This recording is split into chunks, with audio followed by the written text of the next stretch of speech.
back to my channel. This is day 2 of reorganizing and redecorating. Now we're tackling our kitchen. You'll have noticed the first clip of the video is actually we were doing it in conjunction with the day we did the mudroom because we were swapping out furniture. So we're going to continue and I'll show you what we're going to do in here. I'll show you really quick what we did. You'll see the video of us doing it, and then I'll show you what we're gonna tackle next. So it's kind of a weird intro. So hang on a second real quick. An intro extra. So we've done this area already. This is the piece of furniture that we moved out of the mudroom. And then we decorated above it. And like I said, you'll see that next. You'll see how we downsized, how we tackled stuff, how we work like a team, you know, how we did it. The next thing we're gonna do is this area. Now our kitchen, fortunately, I'm a cook and I'm a baker and I love it. Fortunately, our kitchen is huge, which is a great thing to have when you're doing all that. Well, no, then it can end up being a dumping ground or collection zone. So I'll show you really quick if my husband will move. So not only do we have these 3 white cabinets here that have usually the snacks and some decorations on them, but I have these 2, oh, am I cricket? I have these 2 bookshelves on both sides of the china cabinet that also have storage and decorations on them. We're going to tackle all of that. Jimmy also said he wanted to go over? He wanted to go through his snacks. We talked about eating healthy, and yesterday he made a commitment that he wants to stop buying junk, which is great. So if I don't have to buy it for him, so we're going to tackle this next, and then we're going to head over there to that area, and then hopefully we'll take you along the whole way. Hopefully it can all get done in one video, but I don't want it to be too long, so we'll go ahead and show you what we have. Okay. So guys, I'm so excited to be able to do this project. Never mind, share it with you. Hopefully you guys will get motivated to do any projects, even if it's you do it by yourself and you don't have a partner. Then definitely take your time and just continue your motivation. You know, sometimes it's really hard, especially when you're not feeling well, that you just, you know, we talked about spoon theory before, where you talk about you just have so much energy. But having somebody to help you is definitely the best, and my husband is just been an absolutely amazing partner. So if you watched the previous video of our mudroom, you recognize this piece of furniture that used to be in there. It's a cabinet. I got it from countrydoor.com ages ago. I think when we first got the apartment. It's an unfinished wood that's stained black. It does have a very rough texture. So Jim is actually using dish rag, a black dish rag, and the foaming window spray from the Dollar Tree, that all-purpose spray. You know, you guys know it's my favorite. And he's using that because if you wipe it down with paper towels, it'll leave lint residue behind, because it's so rough hewn, you know. But I do love it anyway. And it has like a rusty sort of handle in it. So you might recognize this baker's rack as well. This is the one we ended up moving into the mudroom. I do really like the height of it in the mudroom. And here, we've had it here for 5 years and we've lived with it long enough, kind of thing. So just wanted to change, and you know, I've been thinking about it for a long time, and this is really what I wanted to do. But again, this gives us an opportunity to clean and purge and reorganize, and that's really what the motivation behind this video is. So what I had for many years is I have 2 rooster hooks with my apron collection hanging on it. Yes, I often do wear aprons when I'm doing the dishes because I tend to soak myself. I'm kind of, ask Lisa or Emily, I kind of like soak me, the counter, the floor, wherever. I'm a very vigorous dishwasher. But I also have them for when I'm doing teaching anybody cooking one-on-one, or like when we do a church event, I'll bring them there so we can all be protected. And then what we had on the baker's rack were some decorative items up above. We were also storing our oatmeal in a nice basket. Some of our sauces were in the cookie jar things. You know, when you get leftover sauces from the restaurants, we keep them just in case we ever need something. This rack was screwed into the wall, like I mentioned in the previous video. It was from IKEA. I got it in the as-is section. I don't know that they currently still sell it, but any tall, thin baker's rack would be good for this kind of design. So I'm removing the aprons, and I'm going to remove one hook because I had a vision. These two rooster hooks, they were from Avon, and they face in opposite directions. And I thought with the new placement of this cabinet that it would be cute if I actually hung one on each side facing opposite of each other and spread the aprons out. So we placed this cabinet between our built-ins and the black and white cabinets that we have on the left, and you know, kind of left it a little more room on the right. We actually have it spaced evenly between the counter ledge that sticks out over and the white cabinets on the left because Mom likes to store her soda there where she can get to it easy and where she could see how much she has.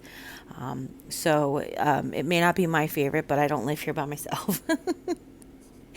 But these two are very visual eaters. They need to be able to see what they have to ensure that they'll eat it and drink it and stuff, which is fine. You know, everybody has their thing. I removed the big clock. If people have ever asked me, the big clock I got the very first year that we lived here on Black Friday from Walmart, it was $9.99. I think it was the best bargain I've ever gotten, this ginormous clock. I actually bought it from my mantle, but because my mantle is curved, I just didn't like the way it looked, so we hung it in the kitchen all these years. I may redo it, kind of thinking I might. So what we're going to do is we're going to hang some art here. The first thing we're going to do is we're going to put the rooster matching on the other side. We used the laser level. What I did was I had Jimmy shoot the laser level across to match up the other screw. The roosters aren't the exact same. They have different tails and stuff, so we couldn't really use any like similar, oh, it's 5 inches from the edge of the tail to the hook or whatever. So I just eyeballed it in space and put it there. So now this is one of my favorite tips that I wanted to share with you guys about redecorating. When you're doing any kind of wall art, when you're doing any kind of gallery wall, or just, this isn't really a gallery wall, but it's just placement, what we like to do is we like to put it down on the floor in front of the space, and then play with the arrangement. Play with the arrangement so you get a pleasing, eye-pleasing look. So as you can see that there are 3 more pieces on the floor than there are actually on the wall, because once we started to hang them, I said, you know what, Jim, let's live without that top row for a little while and see if we feel like we need it. And I do. I'm going to end up hanging that stuff up there, but not just yet. So I showed a little bit of this in the other video. Basically, this is how you can get the spacers between 2 hooks. If a hook has a picture has 2 hooks on it. This is 2 sawtooth hangers. And what we do is you just put a piece of tape between the middle of each sawtooth hanger, level it on the board. But it's important to know that the sawtooth hangers are actually hung properly on the back of your art. If they're not even or level, then doing this won't make a difference. So the proper way really is to actually measure from the piece down to where you're actually going to need your screw on both sides, and then transferring that to the wall. But this is just quick and easy. We just use the tape. Make sure the tape's level. This is a laser level line from Black & Decker. We've had it. It was my dad's. We've had it for a lot of years. And just another trick that we've picked up over the years is that this picture frame from the Dollar Tree is a perfect example of a picture that has sort of a single D-ring or triangle ring on the back, and sometimes they can be very difficult to hang because the D-ring, you'd have to stick your fingers behind the picture, and they're usually not that big. So what we do is we take a little piece of string. This is actually a piece of raffia, and what you can do is once you have it placed where you want to place, and we knew we wanted to cover this, I don't know if there was a light switch there before the previous owner just decided to cover it up with a plate, but I don't know. Maybe it was the phone cords. But what you do is you can use the string to pull the D-ring towards the wall while you hang it, and it just gives you an extra finger back there without you actually have to stick your fingers back there. And then you could just pull the string out once you have it hung. It has been a lifesaver for us. Now I have these two little plastic prints from the Dollar Tree as well, and what I did was I turned them around. I decided where I wanted them to be, and I lowered it just the same amount that the sawtooth hanger is in the back. I lowered it and marked in the center. Then I threw my laser level across. We took that piece of tape that we were using before, and we measured the distance between the picture in the middle and the corner of the piece of art on the left, and then we knew how far over to hang the piece on the right. Just a little way to measure. It's with not too much, don't take out your ruler. And then we're going to repeat the same tape method that we did for the pie piece for the one that we got at the 99-cent only store that says gather. Yeah, and it was just $2. I can't believe it. So here's Jim just testing out those three prints that we wanted to put on the top. So I'd like your opinion. What do you think? Do you think they should go up there or not? Okay, so now we're going to do a really quick organization of this cabinet. So what this cabinet used to contain was all of my extra spices. I think I mentioned it in the previous video. I keep my spices in a drawer in 4-ounce mason jars, and when I buy them in bulk, I wanted to be able to store the extra ones someplace cool and dark, and I've always chose this cabinet. But we've gotten these really cute tiered stacking things from the Dollar Tree. They're not always the best quality, but what I've found is, as you can see there, they didn't quite fit at first.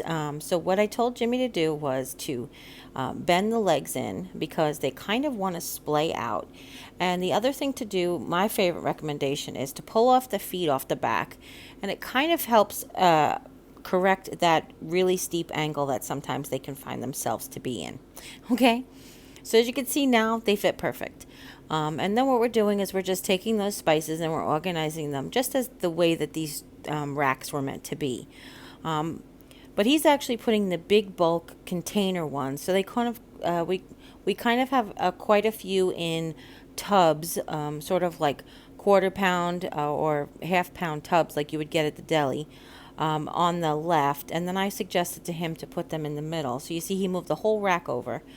I like to have the racks up against a wall so they at least have some sort of the advantage of the bottles not falling over. So then he's just adjusting, consolidating all of that used to take up a rack and a half. I mean, a shelf and a half is now going to be just consolidated into one shelf. And of course, we got rid of anything that was old and expired previously, so we're not really purging any of that stuff right now. Okay, and on the bottom shelf, we're going to put all of our overstock groceries. So if we have a bag of chips open, the extra bag of chips can go down here. And so on and so forth. The same thing with breadcrumbs.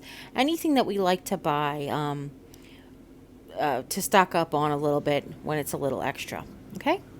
But that's it, everybody. I really love this space. It is just the perfect, addition, thing that I've always wanted. So if you have any questions at all, please go ahead and leave them in the comments. But also let me know if you think we should hang those 3 pictures at the top. And if you haven't yet, click subscribe. When you do, a little bell will pop up. When you ring that bell, YouTube will let you know whenever I upload a new video. And the rest of the eat-in kitchen part will be coming in just a few short days, so stay tuned for that. And as always, take care, God bless, and see you next time. Bye!